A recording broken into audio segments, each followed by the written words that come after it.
Hello, welcome back to my channel. ಎಲ್ಲರೂ ಹೇಗಿದ್ದೀರಾ? I hope ನೀವೆಲ್ಲರೂ ಚೆನ್ನಾಗಿದ್ದೀರಾ ಅಂತಲೇ ಅನ್ಕೋತೀನಿ. ಸೊ ಇವತ್ತು ಬುಧವಾರದ ಬ್ಲಾಗನ್ನು ಇವಾಗ ನಾನು ಸ್ಟಾರ್ಟ್ ಮಾಡ್ತಿರೋದು. ಅಂದರೆ ಇವಾಗ ಒಂದು 12 o'clock ಆಯಿತು.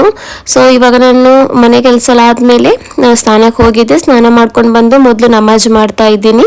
ಲುಹರಿದು ನಮಾಜ್ ಆದಮೇಲೆ ಎಲ್ಲ ಕೆಲಸ ಸ್ಟಾರ್ಟ್ ಮಾಡೋಣ ಅಂತೇಳಿ. ಅಂದರೆ ಅಡುಗೆ ಮಾಡೋದಕ್ಕೆ ಏನಿಲ್ಲ ಇವತ್ತು, ಯಾಕೆಂದರೆ ನಿನ್ನೆ ಉಪವಾಸ ಇದ್ದಿದ್ದಲ್ವ. ರಂಜಾನ್ ಇಫ್ತಾರಿಗೆ ಮಾಡಿರೋದೇ ತಿಂದು ಎಲ್ಲರದ್ದು ಹೊಟ್ಟೆ ಫಿಲ್ ಆಗಿಬಿಟ್ಟಿತ್ತು. ಸೊ ಹಾಗಾಗಿ ಬಿರಿಯಾನಿ ಮಾಡಿರೋದು ಖಾಲಿ ಆಗಿಲ್ಲ. ರಾತ್ರಿ ಯಾರೂ ಸರಿಯಾಗಿ ತಿಂದಿಲ್ಲ, ಹಾಗೇನೇ ಇದೆ. ಸೊ ಅದನ್ನೇ ಇವತ್ತು ಮಧ್ಯಾಹ್ನಕ್ಕೆ ತಿನ್ನೋಣ ಅಂತೇಳಿ, ಇಲ್ಲಾಂದರೆ ರಾತ್ರಿಗೆ ವೇಸ್ಟ್ ಆಗಿಬಿಡುತ್ತೆ. ಅದಕ್ಕೋಸ್ಕರ ಮಧ್ಯಾಹ್ನ ಇವತ್ತು ಇದನ್ನೇ ತಿನ್ನೋಣ ಅಂತೇಳಿ ಇವಾಗ ಇದನ್ನು ಬಿಸಿ ಆಗೋದಕ್ಕೆ ಇಡ್ತಾ ಇದ್ದೀನಿ.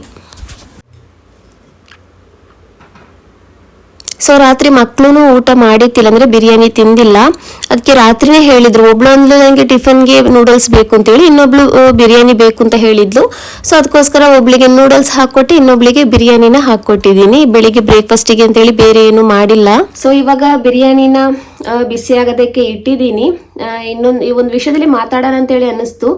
ಎಲ್ರಿಗೂ ಗೊತ್ತಾಗಿರ್ಬೋದು ವಿಷಯ ಏನು ಅಂತೇಳಿ. ಅದೇ ಕುಂಜತ್ತೂರಿನ ತೂಮಿನಾಡಿನಲ್ಲಿ ಆಗಿರುವಂತಹ ಜುಮೈರಾ ಅನ್ನುವಂಥ ಹುಡುಗಿದು ಕೊಲೆ. ಸ್ವಂತ ಅಪ್ಪನಿಂದಲೇ ಮಗಳದು ಕೊಲೆ ಆಗಿಬಿಟ್ಟಿದೆ. ಮೇನ್ ಕಾರಣ ಅವರು ಸಿಟ್ಟಲ್ಲಿ ಮಾಡಿದಾರ, ಯಾವ ಥರ ಮಾಡಿದಾರ ಅದು ಬೇರೆ. ಬಟ್ ಈ ಥರ ಎಲ್ಲ ಆಗೋದಕ್ಕೆ ಮೇನ್ ಕಾರಣ ಅಂದರೆ ಇವಾಗ ಜಾಸ್ತಿ ಆಗ್ತಿರುವಂತಹ ಈ ಮಾದಕ ವಸ್ತುಗಳಿದೆಯಲ್ವ, ಅದರಿಂದನೇ ಯಂಗ್ಸ್ಟರ್ಗಳು ಹೇಗೂ ಅದರಲ್ಲಿ ಇದ್ದೇ ಇದ್ದಾರೆ. ಅವ್ರಿಗೆ ಎಷ್ಟು ಹೇಳಿದ್ರು ಗೊತ್ತಾಗಲ್ಲ, ಏನೂ ಇಲ್ಲ. ಹಾಗೇನೆ ಅವ್ರ ಜೊತೆಗೇನೆ ಈ ದೊಡ್ಡೋರು ಇದ್ದಾರಲ್ಲ, ಅಂಥ ದೊಡ್ಡೋರು ಮಕ್ಕಳಿಗೆ ಬುದ್ಧಿ ಹೇಳಿಕೊಡ್ಬೇಕು. ಅಂಥದ್ರಲ್ಲಿ ಅವರೂ ಈ ಥರ ಮಾಡ್ತಾ ಇದ್ದಾರೆ. ಆದ್ರಿಂದನೇ ಅವರು ಏನೋ ಒಂದು ಪ್ರಜ್ಞೆ ಅನ್ನೋದು ಇಲ್ಲದೇನೆ ಹುಡುಗಿನ ಕೊಂದಿರೋದು, ಸ್ವಂತ ಮಗಳನ್ನು. ಅದನ್ನು ತನ್ನ ತಂದೆನ ತುಂಬಾನೇ ಪ್ರೀತಿ ಮಾಡ್ತಾ ಇದ್ಲಂದ್ರೆ ತುಂಬಾನೇ ಪ್ರೀತಿ ಮಾಡ್ತಾ ಇದ್ಲಂತೆ. ಇವಾಗ SIR ಅಲ್ಲಿ ಆಗ್ತಾ ಇದೆಯಲ್ವ, ಕೇರಳ ಕಡೆ ಎಲ್ಲ ಆಗ್ತಾ ಇದೆ. ಸೊ ಅದರದ್ದು ವಿಷಯದಲ್ಲಿ ತುಂಬ ಸಲ ಪಂಚಾಯತಿಗೆ ಹೋಗಿ ಬರೋದು, ಅವ್ರ ಹತ್ರ ಕಾಂಟ್ಯಾಕ್ಟಲ್ಲಿ ಇರ್ತಾ ಇದ್ಲಂತೆ. ನಮ್ಮ ಅಪ್ಪಂದೊಂದು SIR ಇದ್ದಿದೆಯಲ್ವ, ಅದನ್ನೊಂದು ಕರೆಕ್ಟ್ ಮಾಡಿ ಕೊಡಿ ಅಂತೆಲ್ಲ ಹೇಳಿ, ಅಂದರೆ ಕರೆಕ್ಟ್ ಮಾಡಿ ಕೊಡಿ ಅಂತೆಲ್ಲ ಹೇಳ್ತಾ ಇದ್ಲಂತೆ ಜುಮೈರಾ ಅನ್ನೋ ಹುಡುಗಿ. ತುಂಬಾ ಬೇಜಾರಾಗ್ತಾ ಇದೆ. ನಾವು ದೂರೆಲ್ಲ ಕೇಳಿದ್ದೀವಿ ಈ ಥರ ವಿಷಯ, ಅಪ್ಪ ಮಗಳನ್ನ ಕೊಂದಿರೋದು, ಆಮೇಲೆ ಈ ಥರ ಕೊಂದಿರೋದೆಲ್ಲ ತುಂಬ ಕಡೆ ಕೇಳಿದ್ದೀವಿ. ಬಟ್ ನಮ್ಮ ಹತ್ರದಲ್ಲಿ, ನಮ್ಮ ಆಸುಪಾಸಿನಲ್ಲೇ ಫಸ್ಟ್ ಟೈಮ್ ಕೇಳಿರೋದು ಸ್ವಂತ ಅಪ್ಪ ತನ್ನ ಮಗಳನ್ನ ಕೊಂದಿರೋದು ಅಂತೇಳಿ. ತುಂಬಾ ಬೇಜಾರಾಯಿತು. ಆ ಹುಡುಗಿ ಅಂದ್ಕೊಂಡಿರ್ಲಿಕ್ಕೂ ಇಲ್ಲ, ಒಂದು ದಿವಸ ನಾನೇ ನಮ್ಮ ಅಪ್ಪನ ಕೈಯಲ್ಲಿ ಈ ಥರ ಕೊಲೆಯಾಗಿ ಹೋಗ್ತೀನಿ ಅಂತೇಳಿ. ತುಂಬಾ ಒಂದು ಬೇಸರದ ಸಂಗತಿ ಅಂತಲೇ ಹೇಳ್ಬೋದು.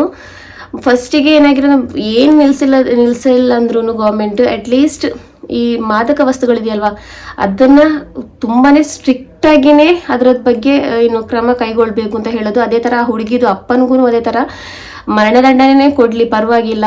ಯಾಕೆಂದರೆ ಅವರು ಇನ್ನೂ ಏನೇನು ಮಾಡ್ತಾರೋ ಮಾಡಲ್ಲ ಅಂತೇಳಿ ಗೊತ್ತಿರಲ್ಲ. ಯಾಕೆಂದರೆ ಅವರು ಅಡಿಕ್ಟ್ ಆಗಿಬಿಟ್ಟಿದ್ದಾರೆ, ಈ ಮಾದಕ ವಸ್ತುಗಳಿಗೆ ಅಡಿಕ್ಟ್ ಆಗಿಬಿಟ್ಟಿದ್ದಾರೆ. ಸೊ ಅದರಿಂದನೇ ಮಗಳನ್ನ ಕೊಂದಿರೋದು. ಒಂದನೇದಾಗಿ ಮಗಳನ್ನ ಕೊಂದಿರೋದಕ್ಕೆ, ಇನ್ನೊಂದಾಗಿ ಅವರು ಇನ್ನೂ ಈ ಥರದ್ದು ಮಾಡಲ್ಲ ಅನ್ನೋದಕ್ಕೆ ಏನು ಕಾರಣ, ಏನು ಒಂದು ಇದಿರುತ್ತೆ ಹೇಳಿ. ಅವ್ರು ಮಾಡ್ತಾರೆ ಆ ಥರದವರು, ಯಾಕೆಂದರೆ ಅಡಿಕ್ಟ್ ಆಗಿಬಿಟ್ಟಿದ್ದಾರೆ ಮಾದಕ ವಸ್ತುಗಳಲ್ಲಿ. ಹಾಗೆಯೇ ಅವರು ಜೈಲಿಗೆಲ್ಲ ಹೋಗಿ ಬಂದಿದ್ದಾರಂತೆ. ನಾನು ವಿಷಯದಲ್ಲಿ ಮಾತಾಡ್ತಿರೋದಂದರೆ ತುಂಬ ಬೇಜಾರಾಗ್ತಾ ಇತ್ತು. ಯಾಕೆಂದರೆ ಸ್ವಂತ ಅಪ್ಪ ಈ ಥರ ಮಾಡಿರೋದು.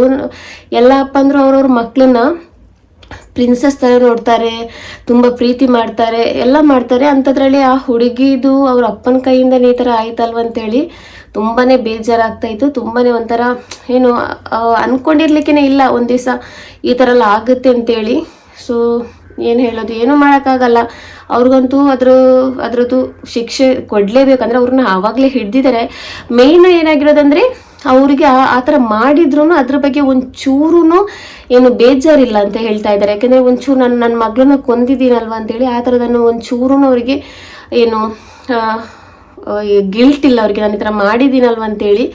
ಅದೇ ಒಂದು ದೊಡ್ಡ ಏನು ಬೇಜಾರಿನ ವಿಷಯ ಹೇಳ್ಬೋದು. ಮೇನ್ ಕಾರಣ ಆಗಿ ಮಾದಕ ವಸ್ತುಗಳು, ಅದನ್ನು ಮೊದಲಾಗಿ ಬ್ಯಾನ್ ಮಾಡಲೇಬೇಕು.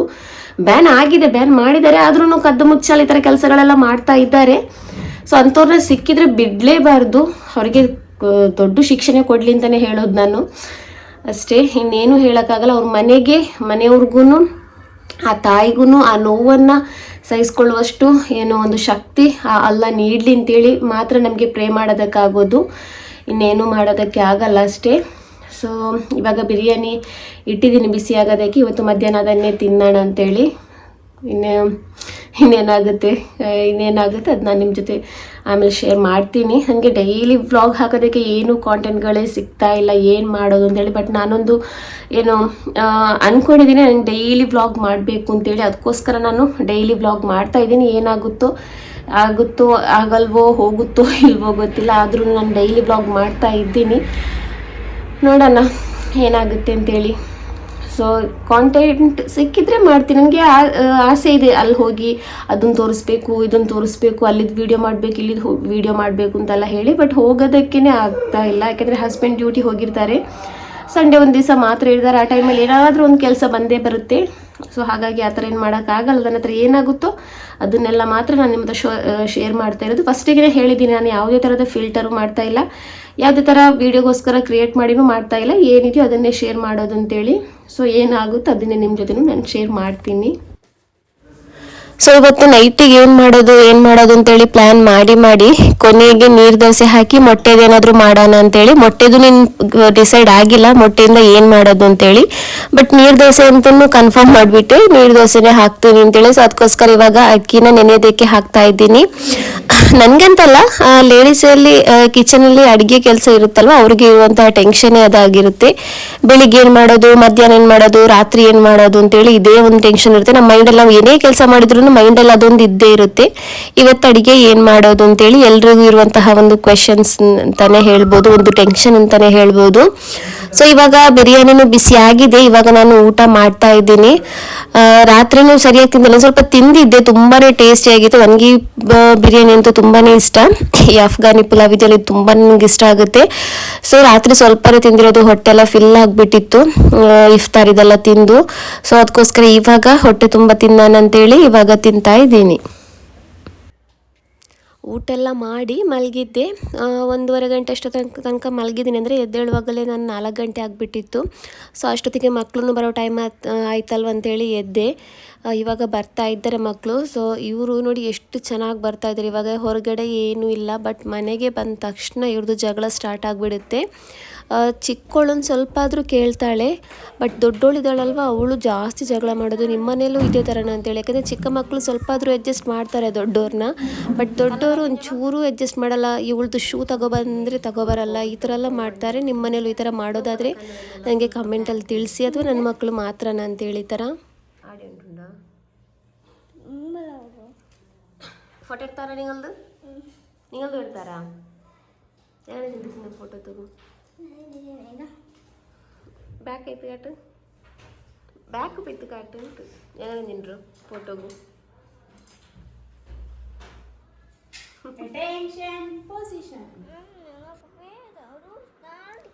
ಮೊನ್ನೆ ಬರಾತ್ ದಿವಸ ಮದ್ರಸೆ ಇತ್ತು, ಬಟ್ ನನಗೆ ಗೊತ್ತಿಲ್ಲ ಅವತ್ತು ಮದ್ರಸೆ ಇರಲ್ಲ ಅಂತೇಳಿ ನನ್ನ ಮಕ್ಕಳನ್ನ ಮದ್ರಸೆಗೆ ಕಳಿಸಿಲ್ಲ. ನನಗೆ 5:30 ಅಷ್ಟೊತ್ತಿಗೆ ಗೊತ್ತಾಯಿತು ಇವತ್ತು ಮದ್ರಸೆ ಇತ್ತು ಅಂತೇಳಿ. ಸೊ ಇವರು ಮದ್ರಸೆಗೆ ಹೋಗಿಲ್ಲ, ಅದಕ್ಕೆ ಹೇಳ್ತಾ ಇದ್ದೀನಿ ಇವ್ರ ಹತ್ರ ನನ್ನ ಹೆಸರೇ ಹಾಕಿಬಿಡು ಅಂದರೆ ನನಗೆ ಮೆಸೇಜೂ ಬಂದಿತ್ತಿಲ್ಲ, ಮೊಬೈಲ್ ಸರಿತಿಲ್ವಲ್ಲ. ಹಾಗಾಗಿ ನಾನು ವಾಟ್ಸಪ್ ಏನು ಮಾಡಿತ್ತಿಲ್ಲ, ಬೇರೆ ಇನ್ನೊಂದು ಮೊಬೈಲ್ ಇತ್ತಲ್ವ ವೀಡಿಯೋ ಮಾಡ್ತಾಯಿದ್ದೆ, ಅದರಲ್ಲಿ ವಾಟ್ಸಪ್ ಏನು ಮಾಡಲಿಲ್ಲ. ಹಾಗಾಗಿ ನನಗೆ ಗೊತ್ತಿಲ್ಲ ಮೆಸೇಜ್ ಬಂದಿರೋದು. ನಾನು ಮದ್ರಸೆ ಇಲ್ಲ ಅಂತೇಳಿ ಮಕ್ಕಳನ್ನ ಅವತ್ತು ಕಳಿಸಿಲ್ಲ, ಆಮೇಲೆ ಗೊತ್ತಾಗಿರೋದು. ಸೊ ಅದಕ್ಕೋಸ್ಕರ ಇಲ್ಲಿ ಜಗಳ ಮಾಡ್ತಾ ಇದ್ದಾಳೆ, ನೀನೇ ಹೇಳಿರೋದಲ್ವಾ ಮದ್ರಸೆ ಇಲ್ಲ ಅಂತೆಲ್ಲ ಹೇಳಿ. ಸೊ ಅದಕ್ಕೋಸ್ಕರ ನನ್ನ ಹೆಸರೇ ಹಾಕಿಬಿಡು ಹಜ್ರತ್ ಹತ್ರ ಅಂತೇಳಿ. ಸೊ ಇವಾಗ ಮದ್ರಸಕ್ಕೆ ಮಕ್ಕಳೆಲ್ಲ ಹೋದರು. ಬಟ್ಟೆ ಮೇಲ್ಗಡೆ ಹಾಕಿದ್ದೆ, ಬೆಳಿಗ್ಗೆ ಒಂದು 6 ಗಂಟೆ ಆಗುವಾಗ ಹಾಕಿದ್ದೀನಿ. ಇಷ್ಟೊತ್ತು ಬಿಸಿಲಿದೆಯಲ್ವ ಅಂತೇಳಿ ಹೊರಗಡೆನೇ ಬಂದಿಲ್ಲ. ಇವಾಗ ಹೊರಗಡೆ ಬರ್ತಾ ಇದ್ದೀನಿ. ಸೊ ಅಲ್ಲಿದ್ದು ಬಟ್ಟೆ ತಗೊಬರೋಣ ಅಂತೇಳಿ. ಎಲ್ಲ ಬಟ್ಟೆ ಬಿದ್ದು ಪಕ್ಕದ ಮನೆಯವರೆಲ್ಲ ತೆಗೆದು ಇಲ್ಲಿ ಮೇಲೆ ಇಟ್ಬಿಟ್ಟಿದ್ದಾರೆ. ಜಾಸ್ತಿ ಏನು ಇತ್ತಿಲ್ಲ, ಬಟ್ಟೆ ಸ್ವಲ್ಪನೇ ಇದ್ದಿದ್ದು ಇವತ್ತು. ಇವಾಗ ವಾಪಸ್ ತೊಳಿಬೇಕು. ಇವತ್ತಿದೆಲ್ಲ ಆಗಿದೆ. ಡೈಲಿ ಎಷ್ಟು ತೊಳೆದ್ರೂ ಬಟ್ಟೆ ಅಂತೂ ಕಮ್ಮಿನೇ ಆಗ್ತಾ ಇಲ್ಲ. ನಂದು ಫೇವ್ರೆಟ್ ಪ್ಲೇಸ್ ಫ್ರೆಂಡ್ಸ್ ಇದು. ಇಲ್ಲಿ ತುಂಬ ಚೆನ್ನಾಗಾಗುತ್ತೆ. ಇಲ್ಲಿ ನಿಂತ್ಕೊಂಡು ಈ ಥರ ಮೇಲ್ಗಡೆ ಎಲ್ಲ ನೋಡೋದಕ್ಕೆ ತುಂಬಾ ಖುಷಿ ಆಗುತ್ತೆ. ಇಲ್ಲಿ ಎಲ್ಲಿ ನೋಡಿದ್ರೂ ಜಾಸ್ತಿಯಾಗಿ ಗ್ರೀನರಿನೇ ಕಾಣಿಸುತ್ತೆ. ತೆಂಗಿನ ಮರಗಳು, ಆಮೇಲೆ ಗ್ರೀನರಿ ಥರ. ಮತ್ತು ಅಲ್ಲಿ ಭತ್ತ ಬೆಳೀತಾರೆ. ಅಲ್ಲಿ ಕಾಣಿಸ್ತಿದೆಯಲ್ಲ, ಖಾಲಿ ಪ್ಲೇಸ್ ಎಲ್ಲ ಕಾಣಿಸ್ತಿದೆಯಲ್ವ, ಅಲ್ಲಿ ಭತ್ತನೂ ಬೆಳೀತಾರೆ. ಇವಾಗೇನೋ ಕೊಯ್ದಿರಬೇಕು ಭತ್ತ. ಸೊ ತುಂಬಾ ಖುಷಿಯಾಗುತ್ತೆ ಇಲ್ಲಿ.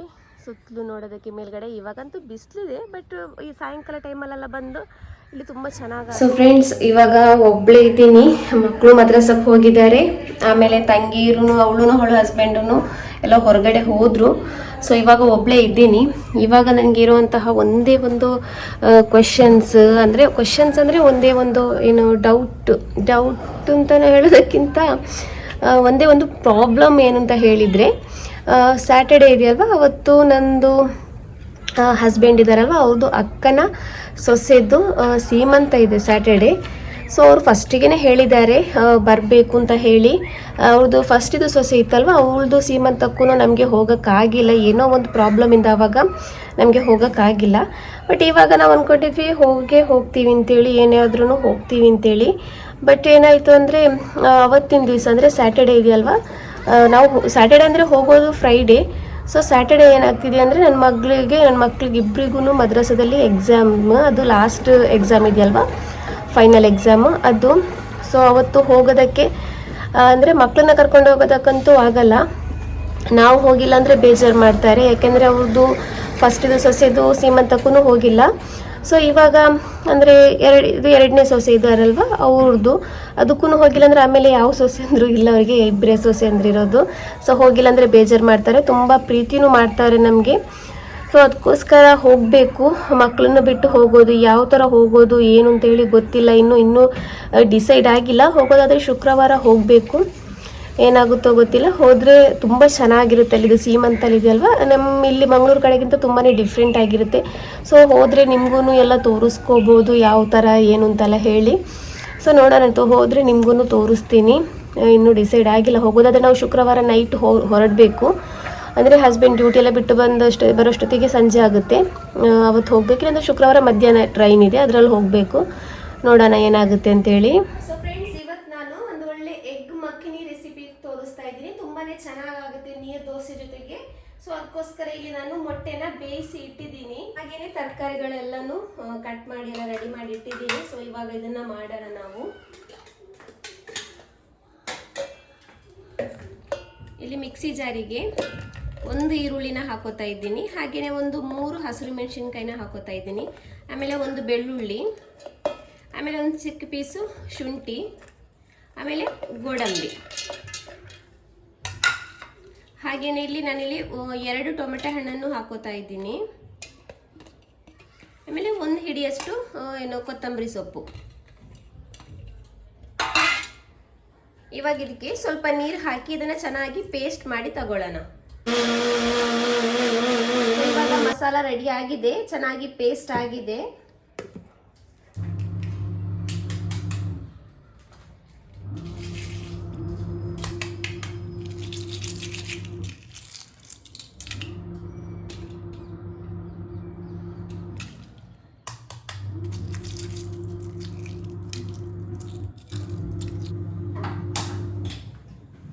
ಇವಾಗ ಎಗ್ ಮಕ್ಕನಿ ಮಾಡೋದಕ್ಕೆ ನಾನು ಇಲ್ಲಿ ಒಂದು ಪ್ಯಾನ್ ತಗೊಂಡಿದ್ದೀನಿ.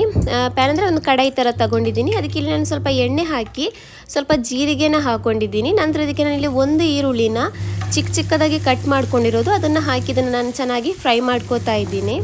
ನಂತರ ಇಲ್ಲಿ ಬೇಸಿಕ್ ಮಸಾಲೆಗಳನ್ನೆಲ್ಲ ಹಾಕೋತಾ ಇದ್ದೀನಿ. ಅರಿಶಿನ ಪುಡಿ, ಖಾರದ ಪುಡಿ, ಗರಂ ಮಸಾಲ ಪುಡಿ, ಧನಿಯಾ ಪುಡಿ, ಜೀರಿಗೆ ಪುಡಿ, ಆಮೇಲೆ ಜೀರಿಗೆ ಪುಡಿ, ಗರಂ ಮಸಾಲ ಪುಡಿ ಅಷ್ಟನ್ನು ಹಾಕಿ ಚೆನ್ನಾಗಿ ಫ್ರೈ ಮಾಡಿ ನಂತರ ನಾವಿಲ್ಲಿ ರೆಡಿ ಮಾಡ್ಕೊಂಡಿರುವಂತಹ ಮಸಾಲ ಇದೆಯಲ್ವ ಅದನ್ನು ಹಾಕೋಬೇಕು. ಅದನ್ನು ಹಾಕಿ ಚೆನ್ನಾಗಿ ಮಿಕ್ಸ್ ಮಾಡ್ಕೊಳ್ಳಿ.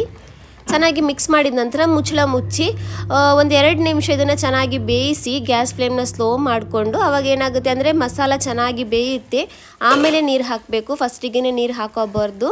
ನೋಡಿ ಇವಾಗ ಎಣ್ಣೆ ಎಲ್ಲ ಮೇಲ್ಗಡೆ ಬಂದಿದೆಯಲ್ವ, ಇದು ಮಸಾಲ ಚೆನ್ನಾಗಿ ಬೆಂದಿದೆ.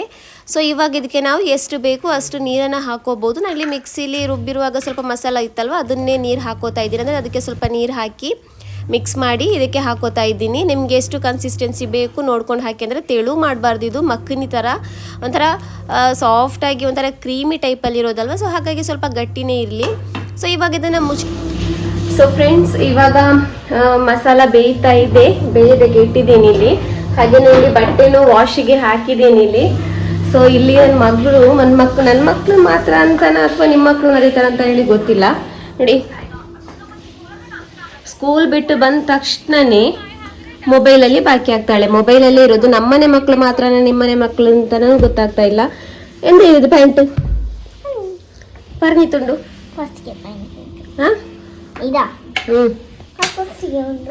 ಇನಿ ಯೂನಿಫಾರ್ಮ್ ಎಲ್ಲ ಮಾತಿತ್ತು ಕುಲಿ ಇನಿ.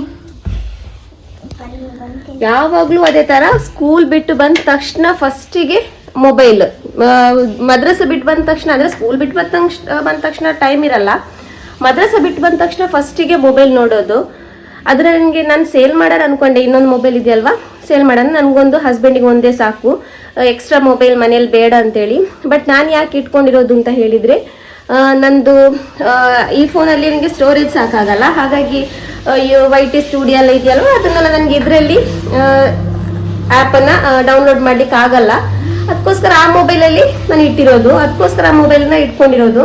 ಬಟ್ ಈ ಮಕ್ಕಳಿಂದ ನನಗೆ ಆ ಮೊಬೈಲನ್ನು ಸೇಲ್ ಮಾಡೋಣ ಅಂತಾನೆ ಅನ್ನಿಸ್ತಾ ಇದೆ. ಜಾಸ್ತಿ ಹೋಮ್ವರ್ಕ್ ಮಾಡೋದು ತಕ್ಷಣನೇ ಹೋಗಿ ಮೊಬೈಲ್ ನೋಡೋದು ಇದೇ ಆಗ್ತಾ ಇದೆ ಅವ್ರದ್ದು. ಸೊ ಏನು ಮಾಡೋದು ಅಂತಾನೆ ಗೊತ್ತಾಗ್ತಾ ಇಲ್ಲ, ಮೊಬೈಲ್ ಹೇಗೆ ಬಿಡಿಸೋದು ಅಂತಾನೆ. ಸೊ ಫ್ರೆಂಡ್ಸ್, ಇವಾಗ ಮಸಾಲ ಚೆನ್ನಾಗಿ ಬೆಂದಿದೆ. ಇವಾಗ ಬೇಯಿಸಿರುವಂತಹ ಮೊಟ್ಟೆ ಇದೆಯಲ್ವ, ಅದನ್ನು ನಾನು ಈ ಥರ ರೌಂಡಾಗಿ ಕಟ್ ಮಾಡ್ಕೊಂಡಿದ್ದೀನಿ. ಅದನ್ನು ಹಾಕಿ ಅದನ್ನು ಚೆನ್ನಾಗಿ ಮಿಕ್ಸ್ ಮಾಡ್ಕೋತಾ ಇದ್ದೀನಿ. ಮಿಕ್ಸ್ ಮಾಡಿ ಇದನ್ನು ಮುಚ್ಚಿ ಒಂದು 2 ನಿಮಿಷ ಸ್ವಲ್ಪ ಲೋ ಫ್ಲೇಮಲ್ಲಿ ಇದನ್ನು ನಾವು ಬೇಯೋದಕ್ಕೆ ಇಡೋಣ. ಮೇಲ್ಗಡೆ ನಾನು ಸ್ವಲ್ಪ ಕಸೂರಿ ಮೇಥಿ ಹಾಕೋತಾ ಇದ್ದೀನಿ. ಇದನ್ನು ಮುಚ್ಚಿ ಗ್ಯಾಸ್ ಫ್ಲೇಮ್ನ ಸ್ಲೋ ಮಾಡಿ ಒಂದು 2 ನಿಮಿಷ ಸಾಕು. ಆವಾಗ ಎಣ್ಣೆ ಎಲ್ಲ ಮೇಲ್ಗಡೆ ಬರುತ್ತೆ, ಆವಾಗ ಕರೆಕ್ಟಾಗಿದ್ದು ರೆಡಿ ಆಗುತ್ತೆ. ಸೊ ಫ್ರೆಂಡ್ಸ್, ಇವಾಗ ಇದು ರೆಡಿ ಆಗಿದೆ. ತುಂಬಾ ಟೇಸ್ಟಿಯಾಗಿರುವಂತಹ ಎಗ್ ಮಖನಿ ಒಂದ್ಸಲ ಟ್ರೈ ಮಾಡ್ಕೊಂಡು ನೋಡಿ. ಚಪಾತಿಗಂತೂ ಬೆಸ್ಟ್, ಬಟ್ ನೀರು ದೋಸೆಗೂ ತುಂಬಾ ಚೆನ್ನಾಗಾಗುತ್ತೆ. ಒಳ್ಳೆ ಟೇಸ್ಟಿಯಾಗಿರುವಂತಹ ಎಗ್ ಮಖನಿ ರೆಡಿಯಾಗಿದೆ ಇವಾಗ. ಸೊ ಫ್ರೆಂಡ್ಸ್, ಈ ವಿಡಿಯೋನ ನಾನು ಇಲ್ಲಿಗೆ ಎಂಡ್ ಮಾಡ್ತಾ ಇದ್ದೀನಿ. ನಮ್ಮ ವಿಡಿಯೋ ನಿಮಗೆ ಇಷ್ಟ ಆದರೆ ಪ್ಲೀಸ್ ನಮ್ಮ ಚಾನಲ್ನ ಸಬ್ಸ್ಕ್ರೈಬ್ ಮಾಡಿ. ಹಾಗೆಯೇ ನಮ್ಮ ವಿಡಿಯೋ ಇಷ್ಟ ಆದರೆ ಒಂದು ಲೈಕನ್ನು ಕೊಡಿ. ಹಾಗೆಯೇ ನಿಮಗೇನಾದರೂ ನಮಗೆ ತಿಳಿಸ್ಬೇಕಂದ್ರೆ ಕಮೆಂಟ್ ಮೂಲಕ ತಿಳಿಸಿ. Okay, thank you for watching. ಇದು ನನ್ನ ತಂಗಿ ಬರುವಾಗ ತಗೊಬಂದಿರೋದು. ಇಷ್ಟು ಚಿಕ್ಕ ಡಬ್ಬ, 380 ರುಪೀಸ್. ಇದು ಈ ಥರ ನಿಮಗೆ ವಿಡಿಯೋದಲ್ಲಿ ದೊಡ್ಡದಾಗಿ ಕಾಣಿಸ್ತಾ ಇರ್ಬೋದು, ಬಟ್ ತುಂಬ ಚಿಕ್ಕ ಡಬ್ಬ. ಬಟ್ ಟೇಸ್ಟ್ ಅಂತೂ ತುಂಬಾ ಯಮ್ಮಿಯಾಗಿತ್ತು. ಸಾಕಾಗಿಲ್ಲ, ಒಬ್ಬರಿಗೆ ಒಂದು ತಿಂದ್ರೂ ಅದು ಫುಲ್ಲು ಡಬ್ಬ ತಿಂದ್ರೂ ಸಾಕಾಗಲ್ಲ, ಅಷ್ಟು ಚಿಕ್ಕದು. ಬಟ್ 380 ಒಬ್ಬೊಬ್ರಿಗೆ ತಿನ್ನೋಕ್ಕಾಗಲ್ಲ. ಅದಕ್ಕೋಸ್ಕರ ಎಲ್ಲರೂ ಸ್ವಲ್ಪನೇ ಶೇರ್ ಮಾಡಿದ್ದನ್ನು ತಿಂತಾ ಇದ್ದೀವಿ.